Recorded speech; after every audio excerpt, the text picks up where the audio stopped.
Morning, everybody. My name is Jared O'Leary. I've been drumming since 1998, and I still got plenty to work on today. I'm going to be working on an exercise that allows you to work on diddles on taps and diddles on some accents. It's called Jeepers. It's a classic. Now, in these practice streams, I like to share what I'm working on, how I'm practicing. There's over 400 of these with timestamps in the description that shows what I was practicing or what kind of question I was answering from the various chats that I have on my other monitor over there. Now, because I've been drumming so long and because I've taught every grade kindergarten through doctoral student, I'll get some questions about how to practice or how to teach. And I will often edit those answers that I give and put them in this drumming tips playlist. It's got over 14 hours of drumming tips, over 100 videos. The first thing I talk about is the title, like why tenor drummers use French grip. And then if it says and other drumming tips, that means there are more tips inside of there.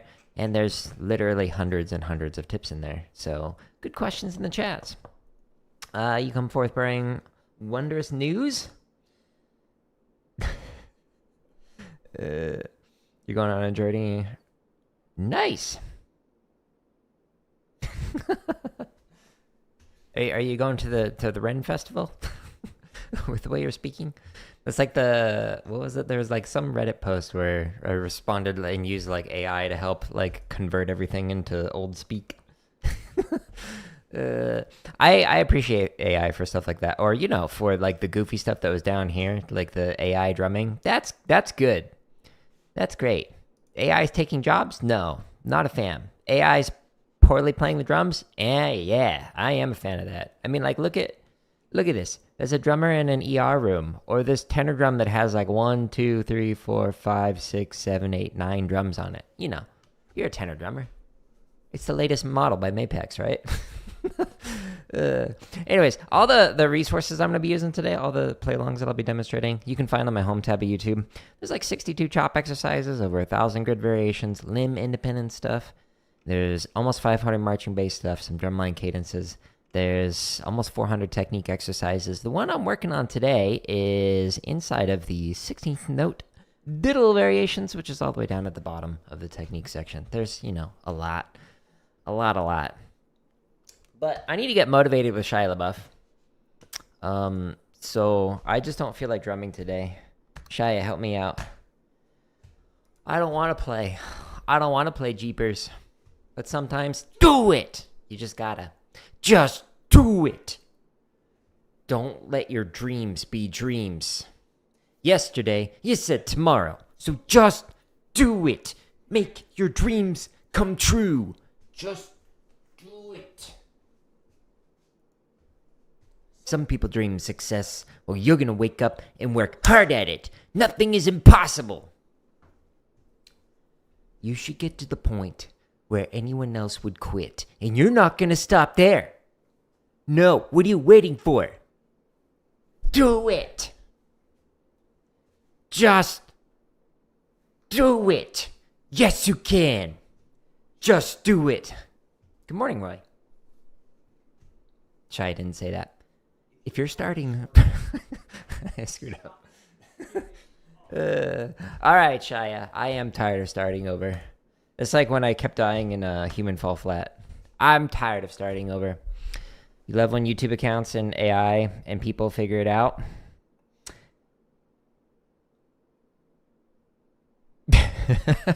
That's funny. The amount of bots that I see like in the comments on YouTube, it's wild. And the amount of like highly inappropriate content that those bots will link to, it's absurd. I didn't realize how bad it was until like at the end of like YouTube videos, you're able to like link to like a playlist where you're like, hey, if you like this video, check out this playlist. And so like you can link to it. And so I'll like type in like chop exercises thinking it'll pull up like my chop playlist, like these on here. No, it pulls up all sorts of stuff that I didn't expect to see on YouTube. So I have to be like Jared O'Leary chop exercises. And then it actually pulls up what I'm trying to look for. It's wild.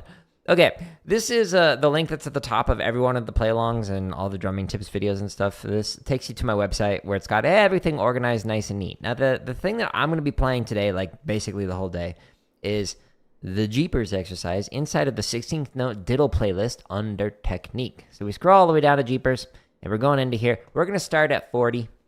And that is not the resolution I am looking for. In the timestamps in the description, you can jump to whatever BPM you want. I'm going to warm up at 40. We're going to play through this a few reps, and then we're going to stretch and massage, and then we'll play through it more. You got some practice in last night, Roy? Nice. It's the consistent practice over time that pays off. So do a little more tonight if you can. A little more tomorrow.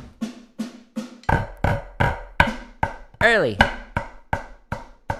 Okay, so 2 days ago, when playing through this, my left thumb had a slight different in my contact point on my right hand compared to my left thumb. So I'm going to try and work on that today. The joys of being a rudimental snare drummer who now plays match grip.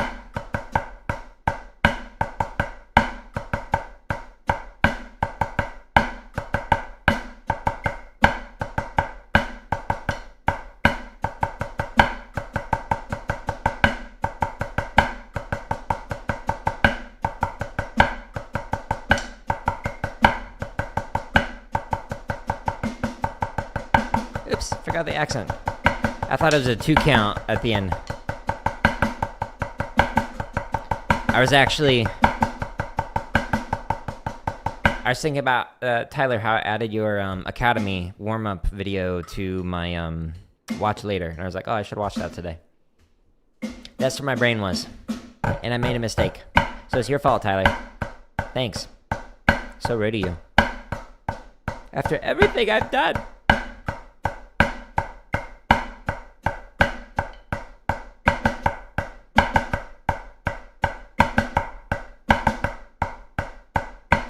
Yes, I feel it a little bit still. The difference in the thumb.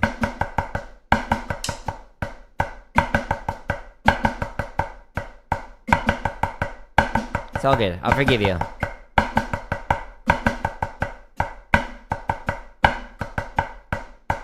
Wonder if they'll make finals.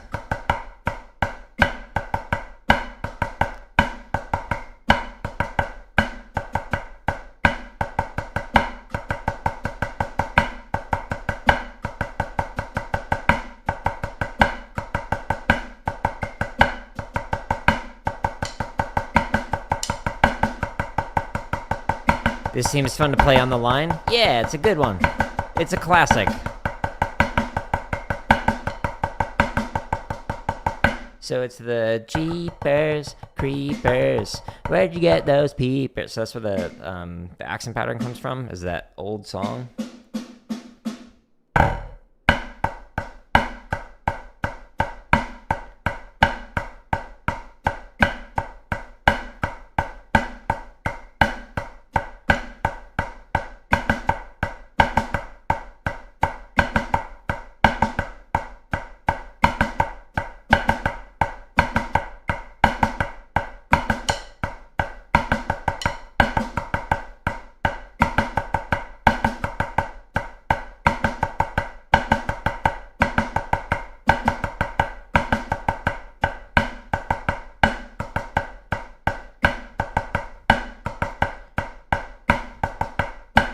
There's no downbeat written. I was playing a solo. Did you not like my solo? I'm releasing it on Spotify soon. I actually got a copyright violation, or a claim rather. Somebody was claiming there's a predatory companies out there that will like buy up the IP or the royalty rights for like different songs, and then they will claim anything that uses those songs, like especially with what's it called, royalty free music, where it was originally royalty free. Then they'll buy the rights to it, and then they'll copyright claim it after they take it down from everywhere on the internet. They'll like scrub it. So that way when they claim it, you can't like counterclaim and like show like its juxtaposition of like, no, here's what the original sounds like, here's what mine is, this is clearly like my original work. But long story short, all that to say, I got a copyright claim for an exercise, and the sections were it was just a 16th note exercise, literally just straight 16th notes. It was for the tap off.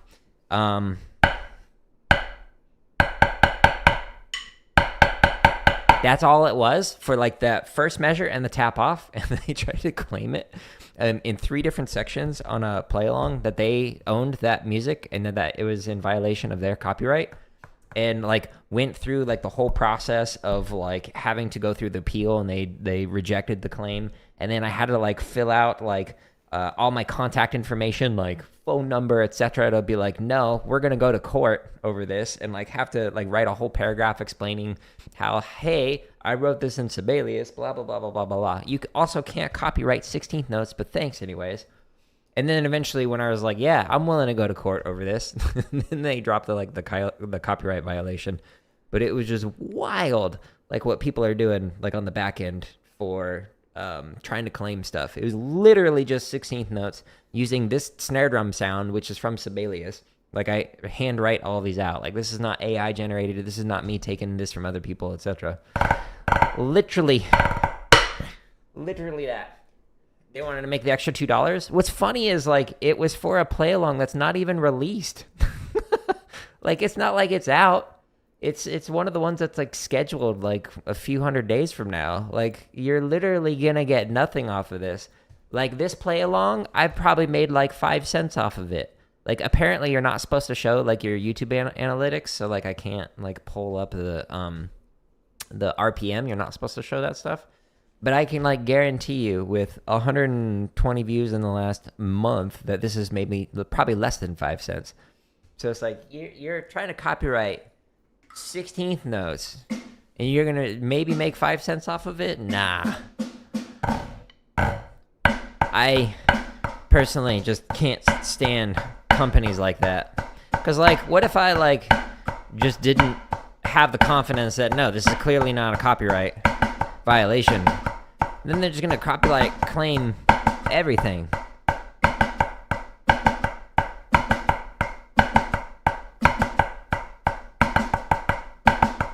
A waste of everybody's time? Oh yeah. And I like did a search for this company. I was like, is this normal? Who are they? They do it all the time. There's tons of like Reddit posts like, hey, I've gotten like a dozen of these in one day from this one company. They just copyright claim everything.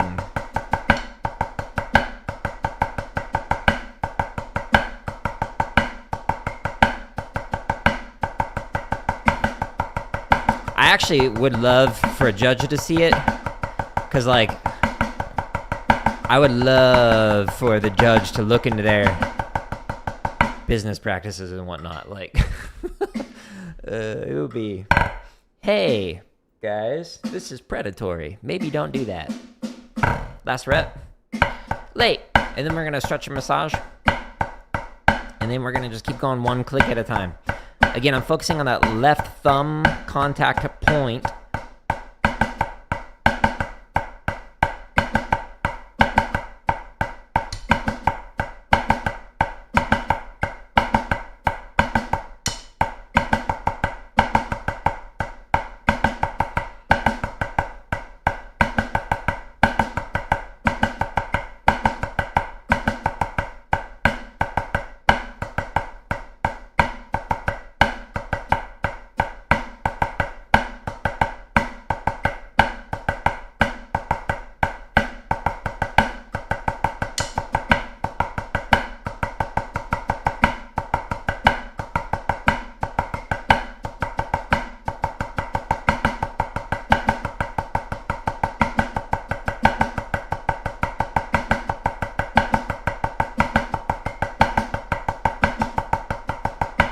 Yeah, the waste of time thing, it actually makes me think of something I was thinking about earlier. So I'm going to stretch and massage now. First one, we'll stretch the side of the forearm.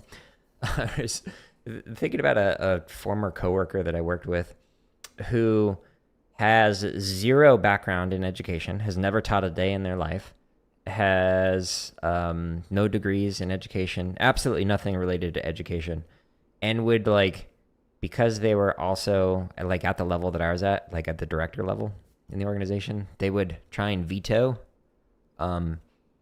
things that I would say, hey, this is going to go in the curriculum or in the professional development, like the thing that is being used to, you know, teach the teachers or the students. And this person would be like, no, I don't think we should do that. And be like, and you base that off of what?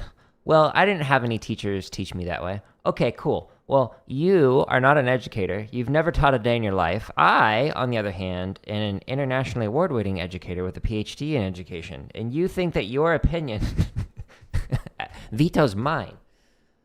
What is going on in your brain to make you think that we're at the same level or that somehow you know more than me? Like, it was just a huge waste of time. And we literally spent like weeks arguing over stuff. It's like, okay, you don't know what you're talking about. We're not doing that. And then like after like a few months later, they finally saw like somebody else like presenting on the thing that I was like saying, no, this is what we're doing. And this is why we need to do it this way. And as soon as they heard it from somebody else, like, yeah, this is like a really good idea. This is what teachers should be doing. And then they were suddenly like, oh, okay, yeah, you were right. Thanks. So glad I got your validation for that. I was losing sleep over it. Here I was thinking I was a bad educator. It's amazing how much time is wasted in like the corporate space and whatnot for stuff like that, or just like meetings where it's like, why are we here? Everybody's wasting their time. We don't need to do this. Sorry, I'm being negative. It just made me think about it, your comment.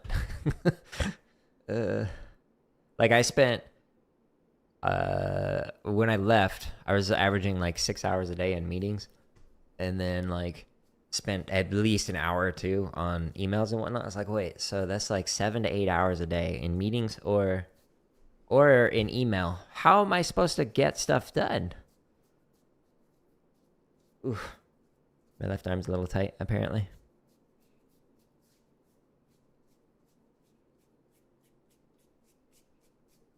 So the stretch and massage routine is fantastic. Highly recommend it.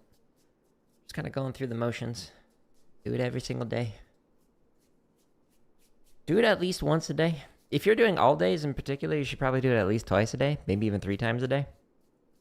Back when I used to do that, I'd do it like in the morning, then I'd do it during lunch break, and then I'd do it before going to sleep. Like, it's just really good to do it. When I was teaching drumlines, I would have them go through this every time we'd warm up, just to get our hands nice and relaxed, keep our hands nice and healthy. If you don't do that, and you play with a tight technique, good luck drumming at my age.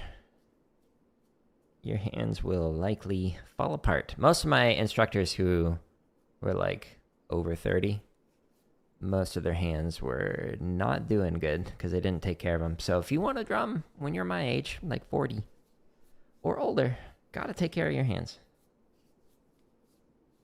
Last one I'm doing is massaging from the base to the tip of each one of the fingers. Woo.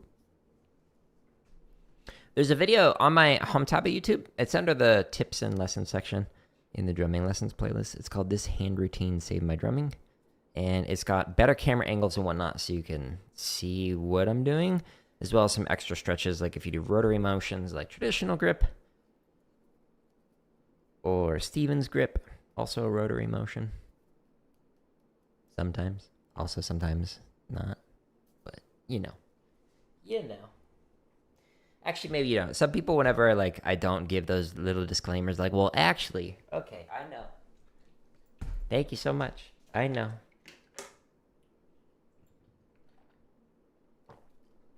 I get it. Here we go. Let's hit stuff. So, the warm-up, by the way, we were going slow with this. You just need to get the hands moving, the blood flowing a little bit. You don't have to play at, like, super fast speeds. But we're now going to be at 45, and I'm just going to let it go one click at a time. So, if we're going to 45, we'll probably get to, like, 60 or 70 today. So, stay tuned for that. It might not seem like a lot, but it is. Something that I highly recommend. Do I use Instagram often? I only post and ghost. So I don't follow anybody. But I post the like vertical shorts that are from YouTube as a reel. So like I have the chat up for Instagram right now, but I don't actually use it. The only one that I actually use is YouTube. All the others I just post and ghost. Like I don't follow anyone. I don't sort through stuff or search for stuff.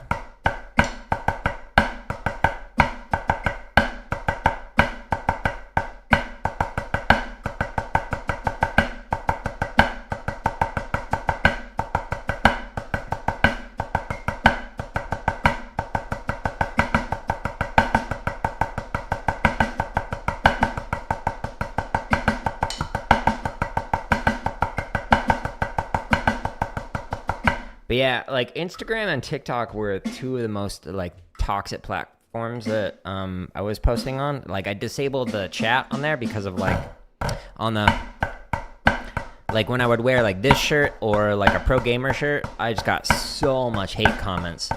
Like Instagram so far has the record for the most accounts that I banned in a single day. There's over 100 accounts because of the like hate speech that I got for a pro gamer shirt. So I was like, well, this isn't fun.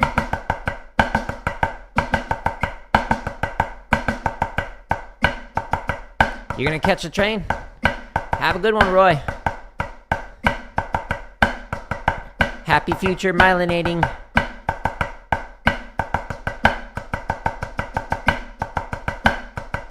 Sweet. That's awesome. Hopefully you have a good experience with it.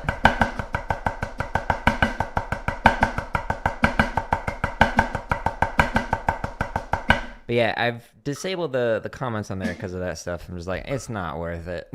Like, I'm not going to censor who I am, and I'm not going to put up with that.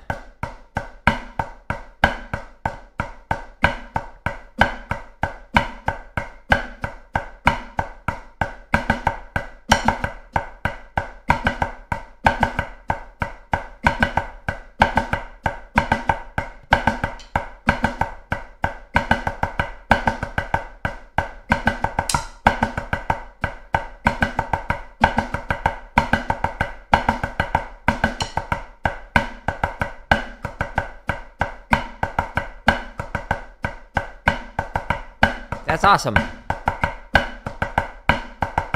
I will say that one of the cautions that I warn about with getting feedback online is that everybody has an opinion, but not everybody is like qualified to give an opinion.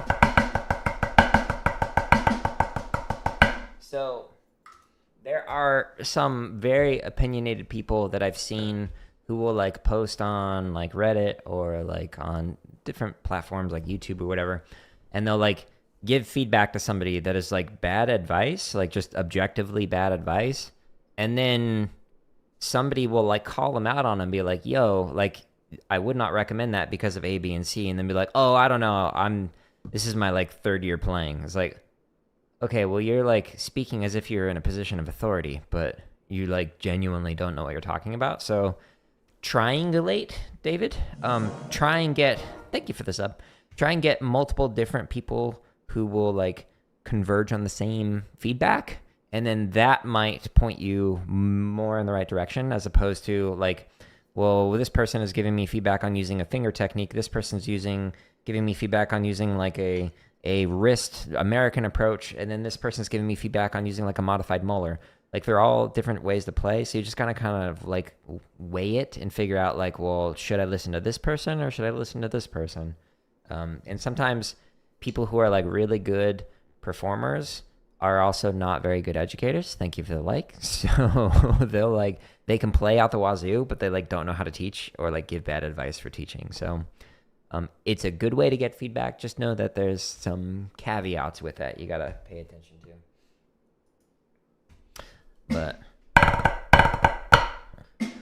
Here we go, 48. So fast, much wow.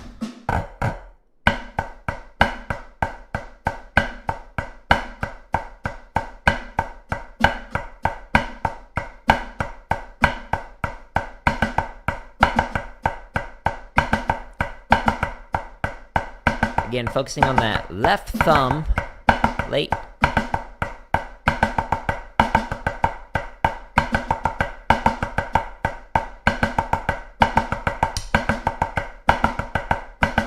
Sorry. Hit the mic. Too high accents.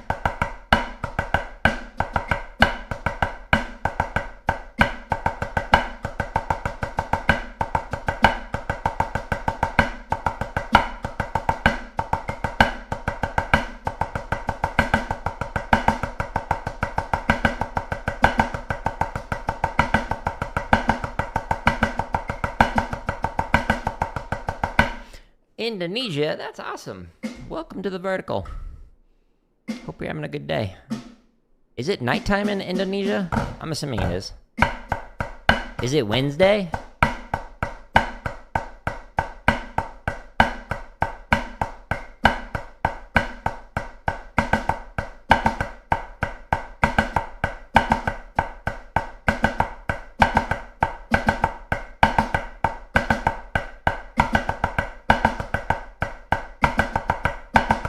It's nighttime?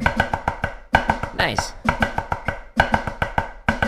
It's almost 9 in the morning here.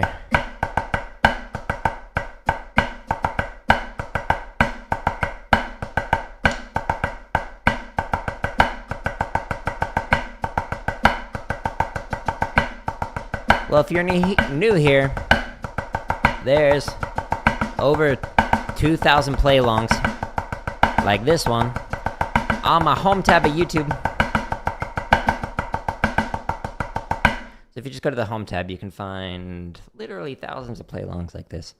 But we're just refining our technique. So the thing that I realized I needed to work on is a couple days ago when I was doing the last technique stream, my left thumb was just slightly more towards the tip, the contact point, as opposed to being flat or flush with the stick, which is what I want ideally.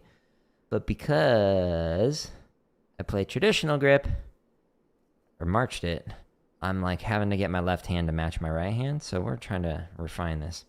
You're from Brazil. You're currently in Texas pursuing your bachelor's in music ed and percussion. That's awesome. Texas is a great place to study percussion in particular. I don't know about the quality of the music ed programs in Texas. It depends on what university you're at, but I had some students who were in Texas. I went to a student's recital when they graduated from University of North Texas. And, yeah, they went on to get a master's in performance, too. It's really cool to see, because I had taught them when they were in 8th grade. And they all growed up. You're starting your senior year. Nice. What are you going to play on your recital? Or have you already done it?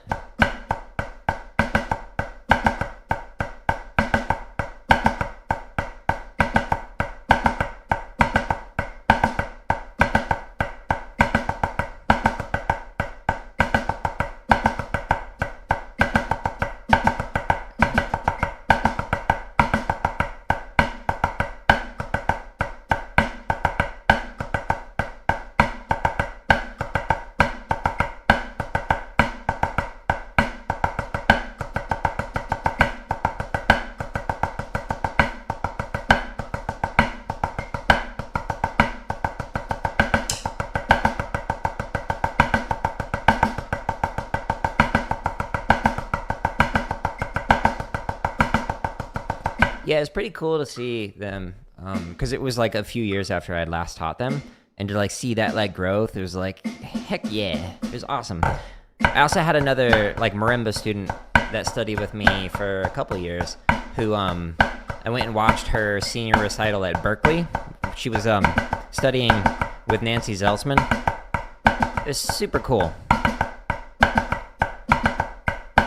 This was all before they did streaming it digitally. Would have saved a lot of time. and money.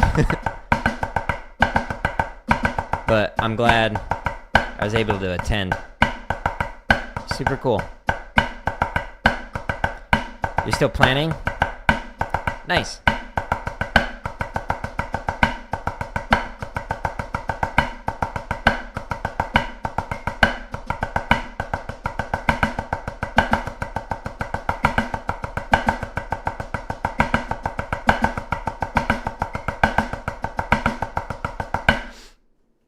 Am I trying to transition from traditional grip to match grip? Yeah, it's more educationally sound. It makes way more sense to play match grip than it does traditional. As like a concert percussionist and even rudimental, most of the instruments played match grip. So even though I marched traditional, being the like caption head or like the full ride that I got in percussion performance was because of match grip. So it paid the bills.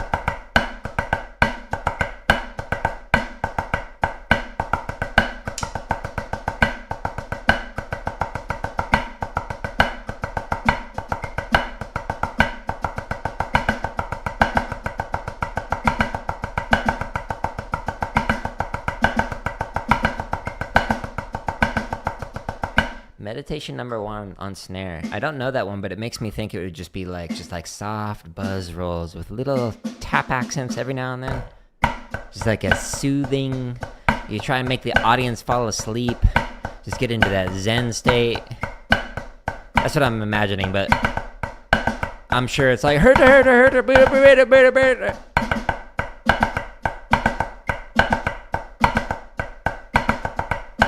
hello.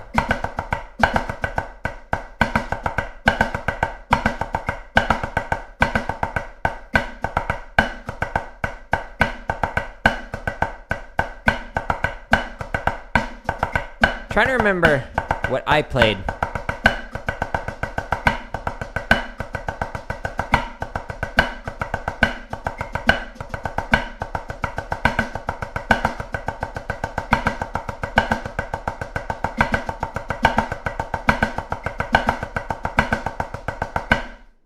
Yeah. I don't remember exactly what I played.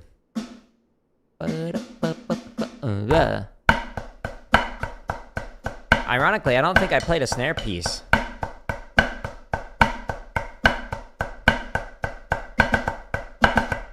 If I did, it would have been some De La Clue something.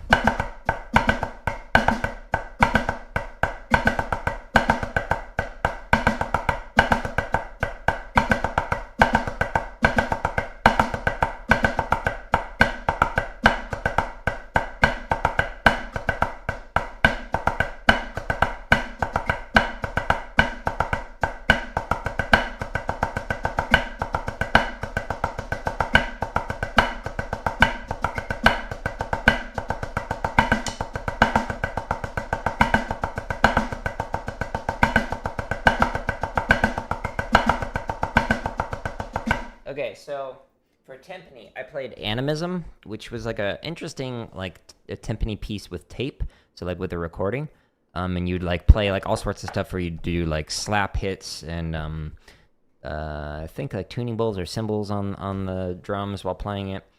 So it was kind of like a contemporary, really interesting piece. I did a multi-piece called Garage Band, I think, or Garage Drummer, I think. That was just like a fun little piece to play where it was like an upright drum kit that you'd play on, and then some mallet instruments. For marimba, I played Michi, which actually is the kanji that's around my neck, and then I have a tattoo of Michi here, also known as Do, depending on how you like read the kanji. So it's Keiko Abe, and really love that piece. It's aggressive but also beautiful. And then for vibraphone, I played, what was it called, Kaleidoscope, I think. And that one was a fun piece. But for snare, I'm trying to remember, like, what did I do for snare? It had to have been like a De La Cluse or something, but I don't remember. Because, like, at that time, I had, like, graduated from the Cerrone books and whatnot. It's cool to know you didn't realize match grip was the standard. You thought that the formal percussionists always look down on it? Well, I mean, there are some people who do, but, like, those are just, like, snare drummers, like rudimental snare drummers. But, like, if you're playing traditional grip on a flat drum, it doesn't make sense. Like, it was designed for a tilt, and so when you play it flat, it already rotates your wrist a little bit, and you lose that extra bit of motion, like from here to here, where it makes it so you don't get the full sound while playing on it. So any snare line that I taught that did traditional grip, we would play it on a tilt, but I think most of the snare lines that I taught, eventually we just switched over to match grip because the students that I was working with were percussionists rather than snare drummers. And so there were actually from multiple different schools, we would have them like switch instruments midway through the show where they would play snare drum for like a movement and then they'd switch over and play tenor drum for another movement. So they'd like just use the same technique on multiple drums instead of one, or vice versa if they started on tenors. So it allowed them to refine one technique that they use across multiple instruments. We also multiple different years for a couple of different schools that I worked at. The students during the ballad would go in and play like four mallet, like marimba solos and stuff like during the ballad. So the goal was to just showcase that, hey, this school, these students are percussionists. We're not just snare drummers. But like Thomas Lang, who's like a drum kit player, a question that he said, or a statement or an idea that he said that really resonated with me was, if traditional grip is so good, why don't we play with double traditional grip? And there is no person who like actually plays with double traditional grip. That's just not a thing. So mechanically speaking, like it's not like there's an advantage to playing with this rotary style motion. And I say this as somebody who was a center snare for high school, college, and for DCI. So it's not like I don't have experience like marching snare. Like I certainly know some things and have studied with literal like world champion snare drummers. So I can't recommend it. So for like if you want to learn snare drum, it's basically for DCI or WGI where they're using traditional grip, then that's really the only place that you would need to use it. Outside of that context, like match grip is the way to go. Like 100% focus on the match grip. In my opinion. Why, hello. Hey, how'd your audition go, PM? The second round of it. It's a solo by Casey. I don't even know how to say that name. It has a lot of gimmicks with your hands. Oh, that's cool. Yeah, it's neat to see like what some of the people do on snare drum, like concert snare and whatnot. Hey, Jared, teaching band camp this week and have a question for you. Have some snare players with loose hands and it's hard getting them to play into the drum. Low dynamic diddles are dirty. An exercise that might help with that? So there's an exercise under my technique section. Thomas, good question though. So if I go here, scroll down to the technique section, there's an exercise called Rebound. Another way that you could call the exercise would be like velocity. But the exercise is inside here, so rebound variations. I just focused on this first one. The canon was an interesting thing we did to work on like polyrhythms, where one hand plays one line, the other hand plays another line, and it was fun to do that as a drum line. But rebound is like my go-to for working on exercises. So for this exercise, the point of it is wherever you're starting for your height, whether it's like a high height or a low height, your goal is to make it so that you teleport the bead of the stick into the head and teleport it back as quickly as possible. So the fastest possible rebound you can get out of it. So when you're playing, it's all about really fast strokes without squeezing the hand. So when I'm doing this, I'm not tightening up and going when I'm getting that stroke in there. All I'm doing is using a fast wrist stroke while keeping my fingers nice and relaxed. Because if I tighten up, then I can't bend my wrist. But as soon as I loosen up my fingers, then I can bend it. And again, you tighten it again and it stops with the wrist movement. So for me, I use this exercise every single warm up with the last drumline that I was teaching, and we would do it at not just like a high height, but also at a low height. And you could play this as one hand. You could play this as double stops, and you're just going through, slowly speeding up while maintaining a very fast velocity stroke, playing through the head, and again, just letting it rebound as fast as possible. But you could also play this exercise if you speed this up as double strokes. So you could be like boom, boom, boom, boom, boom, boom, boom, boom, and again, getting that super fast rebound, hence the name.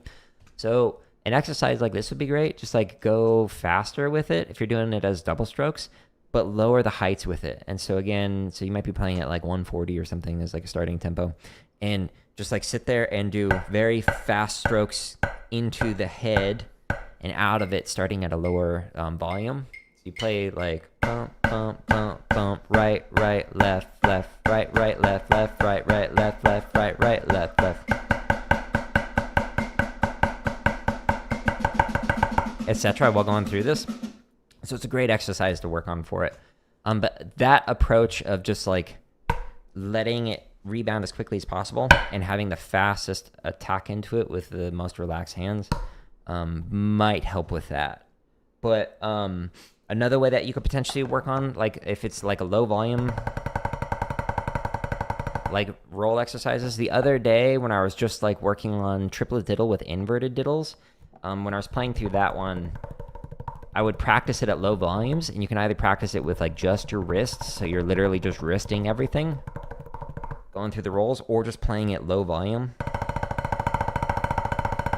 and just getting used to playing a roll exercise. So if you play like triplet diddle,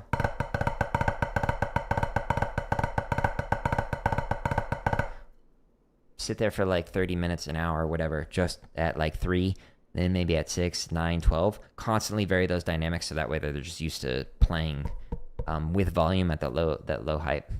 You nailed it. You did pretty good. 70-75%. You will pass it. That's awesome. GG's. That's great. Looked down on by snare drummers, not percussionists. Thanks for the explanation. You're welcome. Yeah. And actually, like a lot of snare drummers nowadays are not looking down on people who are using match grip on snare drum, because like a lot of these snare drummers have gone on and become like educators, and they realize, oh yeah, this is like completely useless technique outside of marching on snare drum. So yeah, in fact, most of the educators that I can think of agree that match grip is the way to go. It's just like, well, it looks cool, great, but it doesn't sound good unless you're playing on a tilt. And if you're playing on a tilt, even then, it still doesn't transfer over to anything else, like other than maybe some drum kit. But most of what it is for is just for marching snare drum. You're going to use that today? Awesome. Yeah. Let me know how it goes. But the technique exercises are where you can find it. Another like good exercise that might help are like in the endurance and speed playlists. This is also again under technique. So the endurance and speed has a lot of stuff like tap pyramid variations. Like these could help with like developing that. So just like working on that length, relaxed tap while playing 16-note pyramid. So if anyone's unfamiliar with it, it's just a very basic. You start off with alternating, and then you double the amount that you play on each hand, so double strokes. Then you double it again, so you do 4s, then 8s, 16s, 32s, 64. So by the end, you're just and what I would do is like when I was practicing with like the drum lines that I used to teach, we had like headphones like the ones back here hooked up into a mixer, and so we just put on some music and just like jam out to it while just playing. And if you don't have that, 1 or 2 of the years at band camp, I just like brought out a drum set and kind of like Roger Carter style, I just like sit there and just jam out. So when we were playing like basic stuff like this, like at least we would have like some grooves that were making it more interesting, or some music that was more interesting, because you can, for some things you can like sort by BPM on the playlist. And then, yeah, it just made it so that you could like grind out this technique stuff and like actually have fun with it. Because otherwise, like, especially with high school students, some of them can get, like, bored refining things, in my opinion. Technique. We're doing the Jeepers again. All the way down here. Okay. Hit drum fast. What speed are we at? 7 billion. also known as 55. Woo!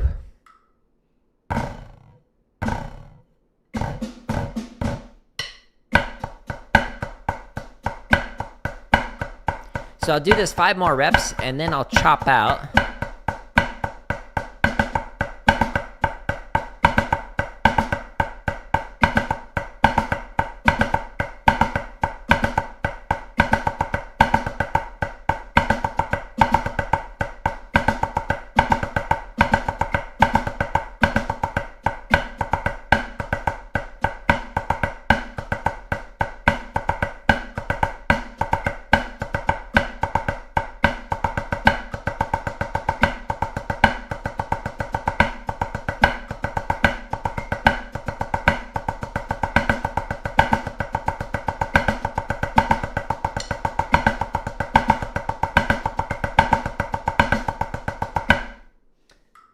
By the way, there are some drummers drum lines that are like DCI that have done match grip on snare drum, like Vanguard 2005, and they did it 3 or 4 other years before that, different like decades, like in the 90s and 80s.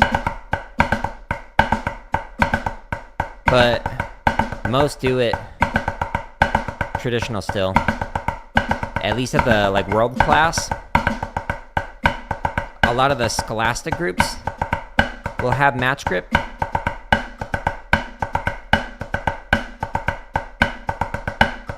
Hey, I appreciate it. I'm glad to hear that it's easy to understand.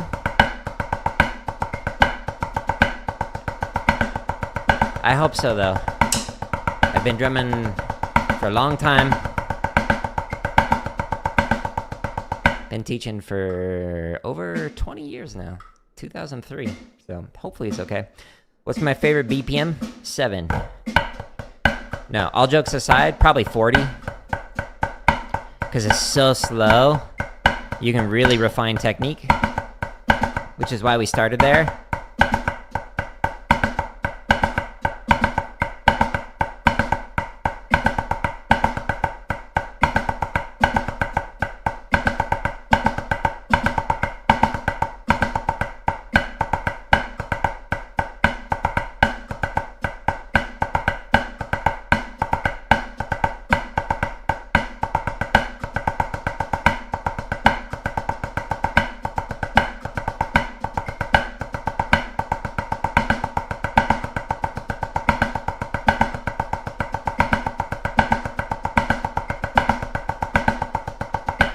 I mean, can I? Yeah, but would I recommend it? No. Like for this, it'd sound like this. Right, left, right, left, right, left, right, left, right, left, right, left, right, left, right, left, right, left, right, left, right, left, right, left, right, left, right, left, right, left, right, left, right, right, left, right, left, left, right, right. Like, good luck on those diddles. Speaking it.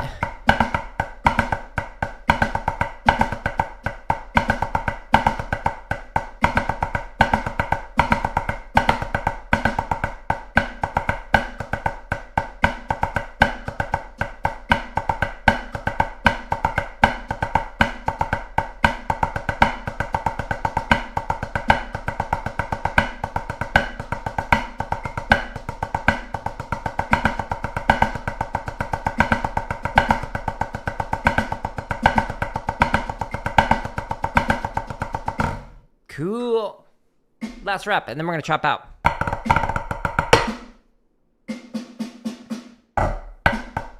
Early.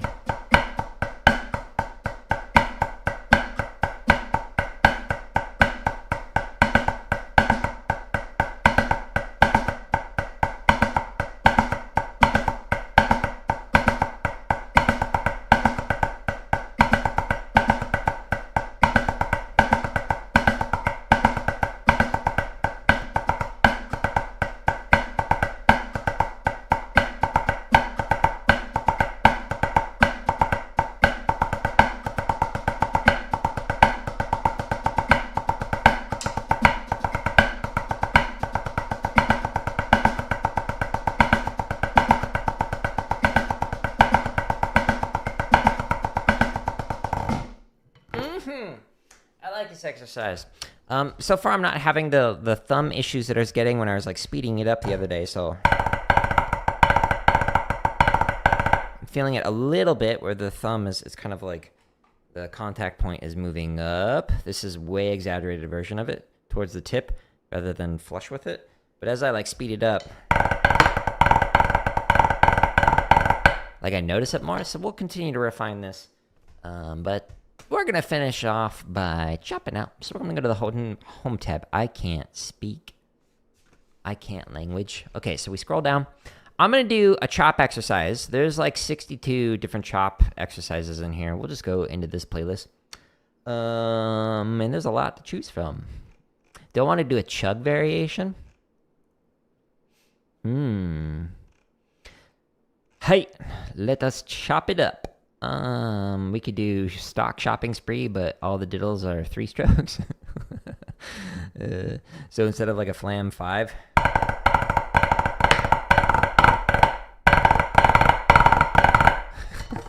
it's a flam 7. So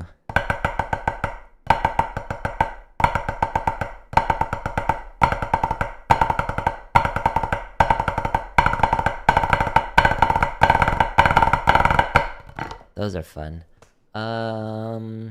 We could do a Jeepers shopping spree. That'd be kind of funny, actually. I feel like playing a chug variation, actually. Let's do... It's probably my favorite chug variation. It's with cheese chutichuh and cheese inverts, but there's a bunch more chug variations in here if you don't like this one. And we're going to click on it. In the timestamps, you can jump to whatever BPM you would like to start off at. Let's do... I don't know. Let's go 90, and we'll just go up 5 clicks at a time. Until my arms burst into flames. There's a fire extinguisher built into this camera, so don't worry when the smoke comes.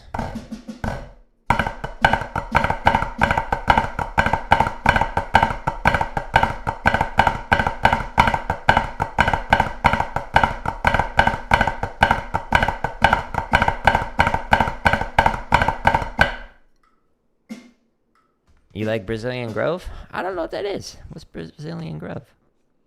Is it a place?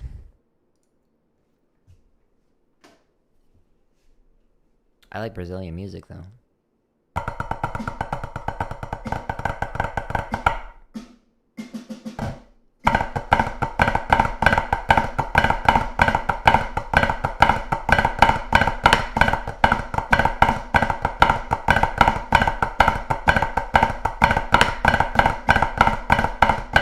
Yeah, see, I'm feeling that in the left thumb still. Very conscious of it right now, so I want to continue to refine that. We've made a lot of strides with the left hand, but it's still just, it's not a one-to-one with the right, which, you know, makes sense. I've played all the time with the right hand like this, not for the left.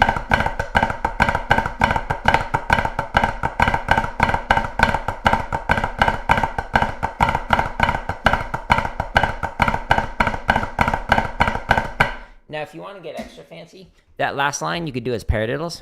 Well, hello.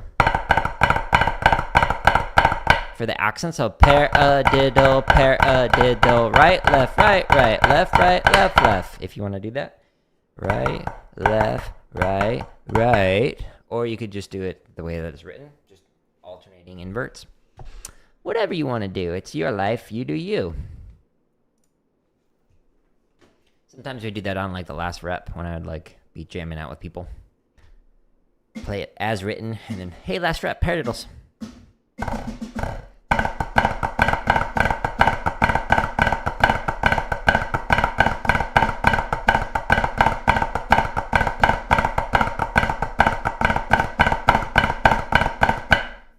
Whee! My arms haven't burst into flames yet. Which means we gotta go faster.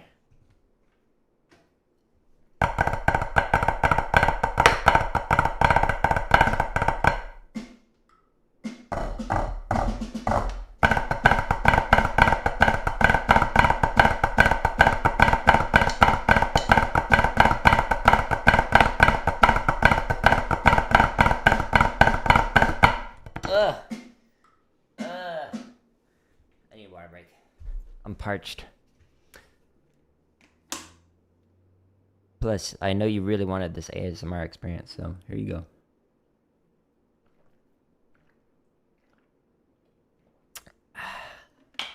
Enjoy. You didn't even have to pay for membership for that ASMR experience. You're welcome. Free of charge. Okay, 115. My arms might fall off. Don't worry, they're reattachable.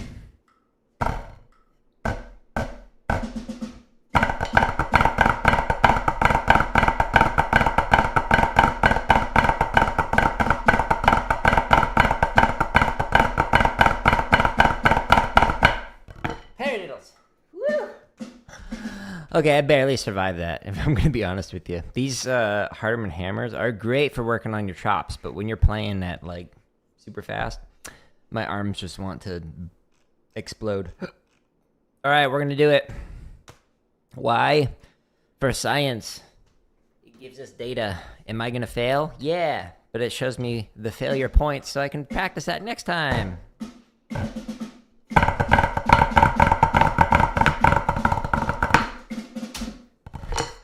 Okay, 1, I was late. 2, my left hand is like way too tight while doing this, my forearm, which is interesting. So we'll continue to refine the left hand. But that was not even close.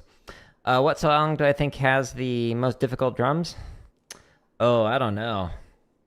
I mean, there's like so many different styles and genres that have some like fantastic drumming in it. Like some of the best drumming that is like really hard to do is like the simple stuff. So, like, there's Dom Moyle, who's the drum kit professor at Arizona State University. Like, he could play just, like, a basic, like, boons, guts, boons, guts, and, like, you hear it, and you're just like, oh, yeah. And then, like, when you play it, like, on the drum kit, it's like, okay, well, it's just, like, 16th notes, and it doesn't sound nearly as good as, like, Dom's. Like, he can make anything sound tasty, and that, I think, is, like, one of the most difficult things to do, as opposed to, like, mechanically speaking, like... Like, I'm going to play all, like, Hertzes and... Like, yeah, that's cool and all, but there's also, like, something to be said about the difficulty of, like, getting something into the groove. So, that's kind of a non-answer to your question. You're welcome. On my home tab, this is where you can find all the chop exercises. So, there's, like, 62 of them inside of here. The only ones that are weird are the cheesy poof variations. And then Flammus variation. So I'll show you that one. So inside of here, the other chop exercises, Flammus. What's weird about it is it doesn't show you all of the music. So it like looks like, oh, well, it's like missing a good chunk of it. Well, that's because of like copyright agreements with Murray Gusick, who's the composer of it. When I reached out to him, he still sells it. So this link right here on TapSpace. Because he still sells Flammus and Cheesy Poof, so it was like, okay, what about if I make it so that you can hear it?